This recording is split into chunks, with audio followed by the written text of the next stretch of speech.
Hi, this is Brian Bieron with PlatformEconomyInsights.com, and no wrap-up of global digital platform public policy in 2019 can be complete without spending a few minutes talking about what's happened in Australia, in particular with the digital platform inquiry. But throughout the year, Australia has been a place that has been particularly active on the digital public policy front for a couple of reasons. One being that their political leadership, their Prime Minister, Scott Morrison, for example, the head of their competition commission, the ACCC, Rod Sims, these are politicians who are more than happy to be very, very critical of, in particular, foreign-based digital businesses. And so you have a political climate where taking shots at big internet companies is not frowned upon. Secondly, starting a full 2 years ago, so we're talking about December 2017, so running all the way through 2018 and 2019, you've had in Australia something called the Digital Platform Inquiry. Now, this was essentially a very large rule-making process, or more of a competition analysis and review of in particular, the social media industry, with a focus very much on Google and Facebook and their impact on traditional media, digital and traditional media advertising, and privacy and data policy and how they're linked into these things, media and advertising. And so this was announced in the end of 2017. You had essentially a year of the ACCC putting together a very lengthy report, releasing the preliminary report, getting feedback from all across industries and citizen groups and the rest, including the internet industry and its leaders, the largest companies themselves, including the very politically important traditional media industry in Australia, including traditional advertising, all kinds of feedback. They put out then a final report in the summer. I think it was July, the ACCC's Digital Platform Inquiry final report, an over 600-page report that included 23 recommendations, 23 different policy recommendations. And then you had the government take that report and themselves do a very large multi-month public consultation process to determine how it was going to react to the policy recommendations of the ACCC. They recently put out that action plan, and the Australian government essentially said that they were going to move forward right away with, I believe it's 6 of the recommendations. They included in their plan very positive comments about 10 more, but that they did not have a specific way that they were going to implement the 10, but they indicate in the action plan that they're going to move forward on 10 more. Then there were 5 more that they mentioned in passing. They don't say that they're going to act right away. They also don't reject them. And then there were 2 recommendations that they ended up rejecting of the 23. The 2, interestingly, were a proposal to provide new tax credits. So essentially government money to traditional media businesses and outlets. They ended up rejecting that for the reasoning that it would complicate the tax structure in Australia.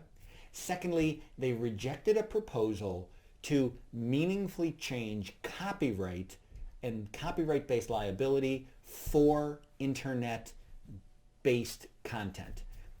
This is something that the internet community as a whole should be, I think, very supportive of, the fact that they chose not to go in and change fundamental copyright law related to the internet in the context of what is being presented and formulated as essentially a reaction to these couple of giant social media platforms. So the government has put out the proposal.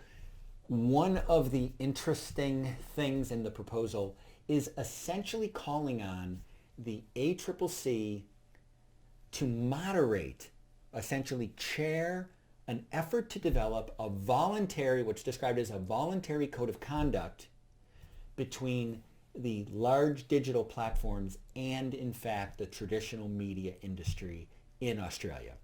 It's described as aimed at coming up with some type of new way that the platforms and the media companies will handle advertising revenue sharing, will handle issues related to how platforms are able to take snippets or link into content that is on media sites. And lastly, that there's going to be apparently some discussion of giving access to the media companies insight into algorithmic changes that end up impacting how things show up on the different kinds of algorithms used in particular by Google and Facebook. So, number one, this is interesting stuff. Now, what's in the proposal from the government is basically to create in 2020 this negotiation overseen by the ACCC between the large platform businesses and the traditional media industry, aimed at coming up with a voluntary regime. But Prime Minister Scott Morrison's release, his public statement in the context of this government action plan, specifically said that if there is not agreement, in particular that the traditional media industry finds acceptable, that the government will look at enacting some type of mandatory legislative change. So we'll see how that goes. Another issue that we're going to see go from the digital platform inquiry in 2019 into 2020 is in fact a new review of privacy law in Australia. So two of the recommendations, two of the 23 from the ACCC involved issues that we would think of as data privacy. One of them is on the list of things the government says they're going to do, which is change the maximum penalties for violations of the Australian privacy law. But the second recommendation that the government is going to take forward is to open a new, essentially, inquiry process. So another one of these very open, long reviews. In this case, it will be about privacy law in Australia and whether or not changes to the Australian Privacy Act are needed in the context of the both digital platforms, but even more broadly than that. So that's going to create another process that is not going to wrap up in 2020, is going to move forward.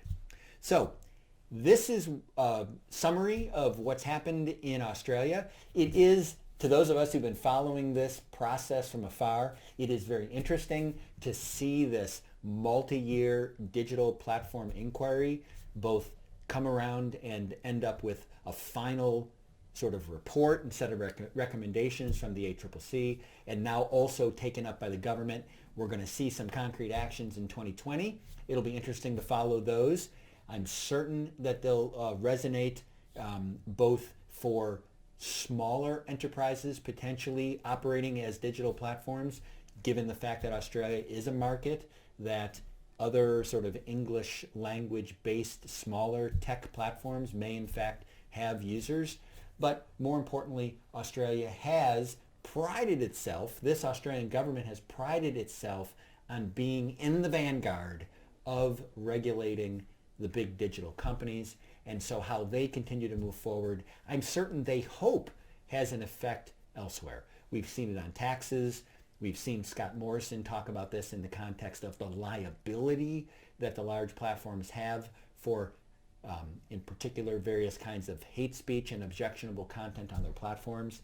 And now we're potentially going to see it in the context of the business relationships between the large digital platforms and more traditional media that of course now are all using the internet, but don't have the same role and reach and importance that they had when they were the biggest players, now that you have the largest digital social media platforms, Google, Facebook, operating out there in a way that in many cases really upsets the business leadership of traditional media.